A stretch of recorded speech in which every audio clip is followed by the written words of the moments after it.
welcome back. Now let's go straight to the analysis of the age difference and of course the age inclusion as well, youth inclusion in the Osun State politics. And before we went to that break, we did show you some of the graphs on your screen, and let's just go over it again. Now we said to you that age profile analysis, which included which includes the statewide voter age distribution, and we said that youth from the age of 18 to 35, constitute 36.6% of the total number of votes, which of course gave us an accumulated number of 857,058 registered youth from the age of 18 to 35 participated, in this election. You can see that on the screen, 33.0%. Now the middle age from 36 to 49 years of age constitute the 33.0% now, right, for the middle age. Just to be clear again, the youth constitute 36.6%, the middle age constitute 33.0%, and of course you can see the total number of registered voters for the middle age, which is 772,854 registered voters in the middle age. And then for the mature, which is 50 to 64 years of age, they constitute 16.7% of the total vote, which led us to having about 390,917 registered voters for the matured category. And then for the elderly, from 65 years old and above, they constitute 13% or 13.6% of the registered voters, and their number 318,408 registered voters for the elderly, and which shows that the youth participated way more, in this election today. And one of the things we talked about, in the past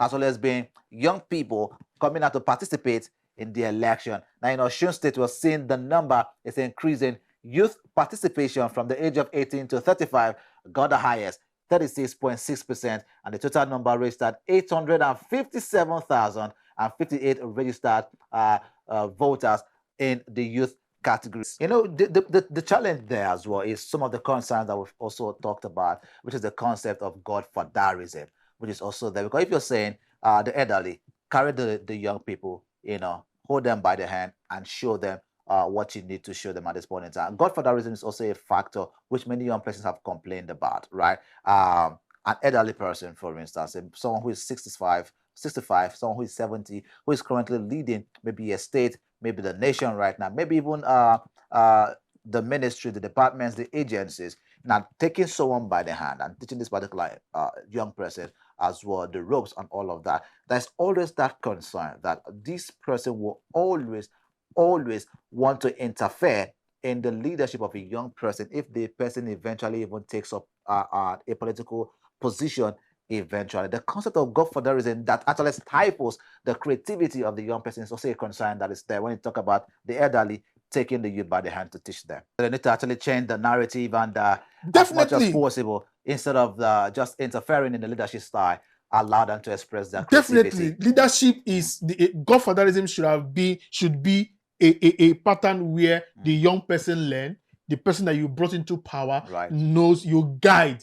So you serve as a statesman, trying to guide the future, trying to guide this guy. No, this is not the way to go. You can do this. We can make mistake. Then you guide, you teach. You really bring out. So it's not you trying to still be just like what is happening in Port Harcourt in Rivers State. Did you get? So that is not, that godfatherism is a fatherism that is born out of greed, out of selfishness, out of lord, and it is slavery in disguise, because a godfather wants to still be one in charge. Right. So that's slavery.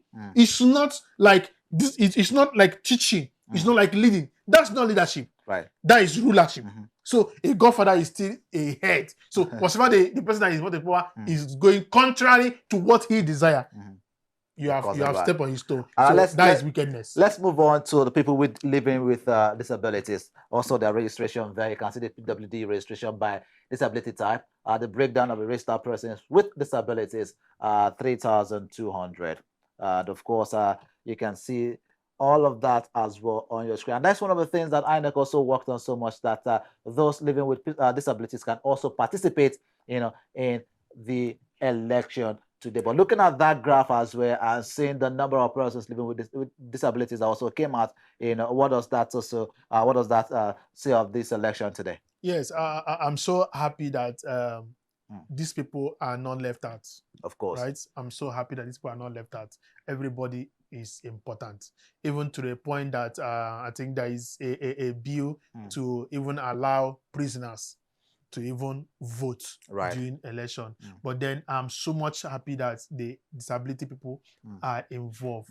These are human beings. They are not left out. Of course. So they are involved. They are Nigerians. So they're not in another country. They are still Nigerians with us. So I so much love that. And I saw the turnout. Right. The turnout in disability, that none of them said because of I am challenge. not like this, I am this, I won't go and I can't be able to participate. But thank God they are participating. Awesome. And this is what we want as a nation, that everybody, a nation where the child of nobody can become somebody. And everybody can just participate. So what can INEC do to make this better? Because again, this is just in Osun State right now. And of course, the 2027 general election is just by the corner. And we want those living with disabilities as well to be considered. What can INEC do, taking a lead from what they've done in Osun State, to replicate it in the general elections? Yeah, I think we also need to guide voting education. Also need to make that provision of guiding, because I have gone to vote in election where the blind came to vote, and somehow it baffles me that nobody was guiding them. Most of them came and they were like, I was like, nobody's guiding. So I think there should be a provision of these disability people. It's not just getting them involved in registration or voting, but I believe that INEC should also be able to make provision of help at the polling units. There should be help at the polling units, not leaving these ones just like that, just because they are registered. And one thing about it is that I believe that most of them, how many persons came out to vote? Right. Because it's one thing that they registered, is another thing that they voted. Actually have help as well. All right, so let's also check out voter registration by occupation, and let's quickly start from here. Now you see the number of housewives also that participated in the voting. The voters were around 13,083, which is around 0.3% of that number. That's the number of housewives now that came out for today's election. And the voter registration by occupation, ranking of registrants, occupations. Now you can see students. Number of students that came out was a very large turnout. That's the highest. That's the highest. 752,800 came out as students. The highest number, like you spotted out. Now you can also see traders here, right? They were part of the voting exercise as well. Business owners, artisans, right? You can see civil servants as well. Civil servants, one of the lowest right now. Civil servants, one of the lowest, considering the fact that Friday was announced to be a public holiday in Osun State in line of this election. But getting to look at the number of civil servants, look at the number of students. The disparity is just at the high side. In fact, some students are currently writing the examination right now in schools, but they were able to have the highest number of the voter turnout in this Osun State election as against the civil servants. Yeah, contrary to what some persons were saying within the week, and they said Osun State is more of a civil servant state. Now, if you see based on the voters, people that register, you see that it's contrary to that view, because civil servants are even less in number. Right. Why we have students. Now, beyond the students, the farmers, right, the businessmen. Now, you see that those that are usually in trading, they are more in number. So it means Osun State has people that are not just relying on the government. Okay. These are people that, because once you look at the artisans, the traders, the farmers, the business people, so these are people that are not relying on the government to do anything for them. Right. So if these people are here more in number, because these civil servants are being paid by the government. Of course. So you see that nobody will come if the government in power. So the government in power, if let's say they want to control the voters, so the government can say, okay, these people now, these are the people who can control. right? These are people they can control, the civil servant. They can't control the trader. They can control the businessman. Right. They can control the artisan. So these are people they can control. But then you see the number of people here. It means the citizens of Osun State are really involved in what is happening in their states. Of course, the housewives are also not left out, also made up for 0.3% of Definitely. the election as well. Also, look at the local government detailed, Geodan as well. We're just going to scroll down there and quickly just look at that also. Now, if you look at the LGA detailed Geodan, you see now the Atakomosa East, we have registered voters, and the wards were 10, of course, 10 counts, 47,767 registered voters here, and then the wards, 10, the polling unit 77, and people with disabilities, 49 voters here as well for those that are living with disabilities in the Atakomosa East, right? And of course, if you also still go up, of course, this is the local. This is the gender. I think, Mr. Victor, this is even the the east is the where our irregularities. Yes, the happened. Yes, this right. is the, that was where it happened. Registered voters and everything. One thing I love so much about this IRF is that it brings everything to light. Right. It brings everything to light. So if you watch based on the details now you will see that we're not talking about people that have already the voters now. Now, if you see, this is the details. Yes. How many wards? Yeah, there are 10 wards. So there are 10 wards. So polling unit is 77. Yes. And voter people with disabilities 49. Is 49. Now, if you watch that, you begin to know that what we saw earlier on. Right? So you see that what we saw earlier on in Atakomosa East. Yes. So you see the foul play.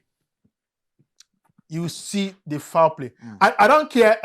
I'm not talking about. I'm not interested who is winning in this thing. Yeah. As a Nigerian, of course. So looking at as a Nigerian, as a political analyst, I am not siding anybody. Even if it's APC, there is one leading here who must be able to say the truth and stand by it. Okay. Right. So if you look at this, because I know that some persons will be against me and they'll say this. But the facts speak for themselves. The facts is there. So we are not. I wish that INEC will be able to explain this as soon as possible. Without declaring the result or the winner of this election, and look at this constitution. If it's a polling unit, a local government that needs to be rerun. If there should be a cancellation in this polling unit, I believe that he that wants to be a winner should be a winner and win well. All right. And properly. So if you look at this, this is just a vote, a manipulation happened here. And this is just one of local government. We don't know based on this open bus. Right. So say 1, 2, 3, and then 4 local government that are left. Right. There's 3 local government left so far. 4 actually, from what we're seeing here. Right. This is one. This is Ajebode. Okay, 1. The local government. All this is together, 3 local governments. All right, left now. So with all of this, what's your prediction? Because we're saying, of course, what's your prediction basically in all of this?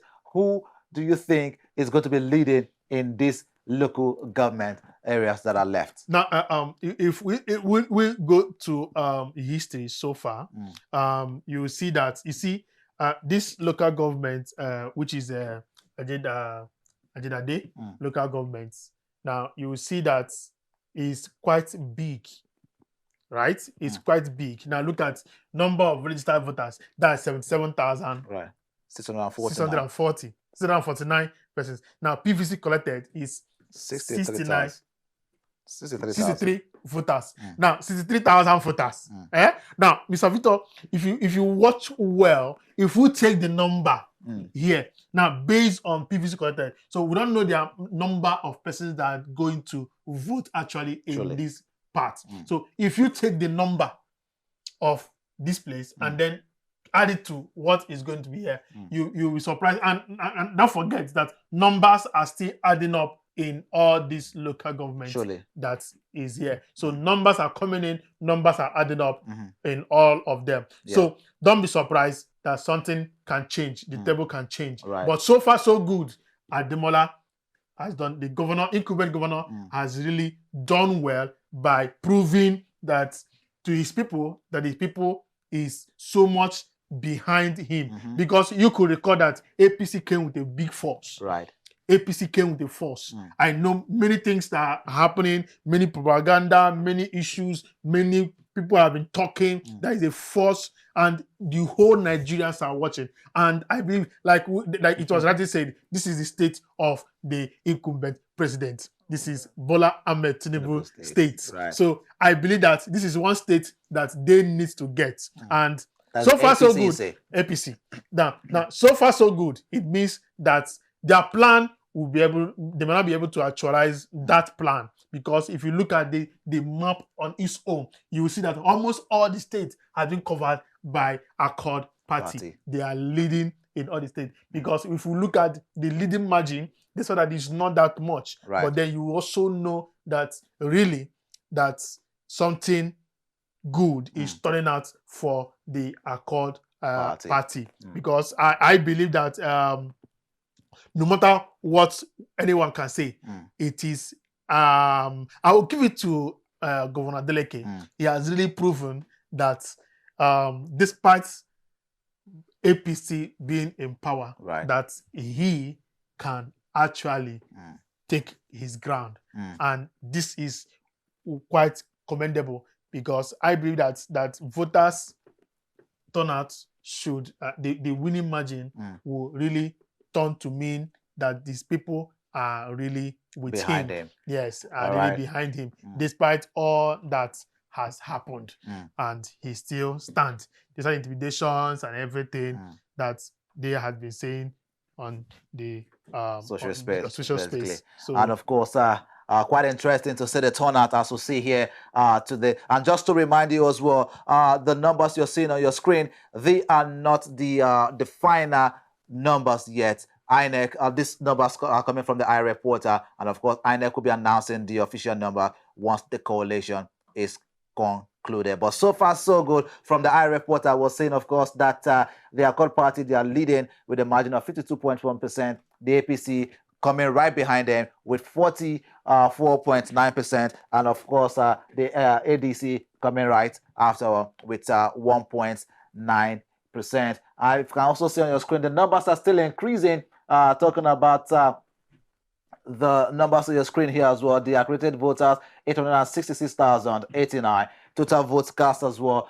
860,233. And the valid votes, 842,583. And of course, the turnout so far there is still at 37.0%. As INEC continues to upload this data on the IRF portal, the number is going to continually change on this portal as well. And we're going to be here to make sure that you are fully updated on what is going on in Osun State. But of course, we've been having conversation with AK Master Christian. Thank you so much for being here with us today. Thank you. We do appreciate you. But just one final question. If you have to rate INEC's performance today in so far from what we're saying, what is going to be your ratings on INEC's performance? INEC have really done well. If we go with what we are seeing in the IRF, right? If we're going to what we are seeing in IRF, in as much that I still have some concern in a part of Ede, right, where we got information that most persons, the population, where we have only one INEC official attending to more than 1,000 voters. Right. So it is quite, and it is so shocking. That is why I always want to, if I want to be rational and be realistic, you will see that even at this point, that even the parts that by 3 o'clock or 4 o'clock, the majority are yet not being accredited. They have not even voted. And yet we have gotten the result so far. And God so willing that everything is going well. I believe that INEC, in as much I will believe that this is a test run, because in INEC, what Mahmoud told us happened. The IF didn't have issue in our House of Assembly election, Senate election, governorship election. We are all in this. We know INEC will deliver. They have done this before. They have delivered like this. But in terms of presidential election, we believe that there will not be glitches. in right. an RF in uploading. All That's right. where I can give INEC the whole thing. But so far, so good. Don't be surprised. And let's be expectant that the table do not turn at the table of INEC. That Okay. what we are seeing in the RF Mm. will be the results the Nigerians and We'll the see. Osun State As people will see. definitely. Thank you once again for being here with us. I Thank appreciate you you. so much. Thank you so much. All right, about now we'll go on a break, and once the coalition begins, we'll be here as well to keep you updated, and just to make sure that you are fully carried along on this Osun governorship election 2026. Do stay with us. This is still Osun the Side right here on Rapid Television. Don't go anywhere.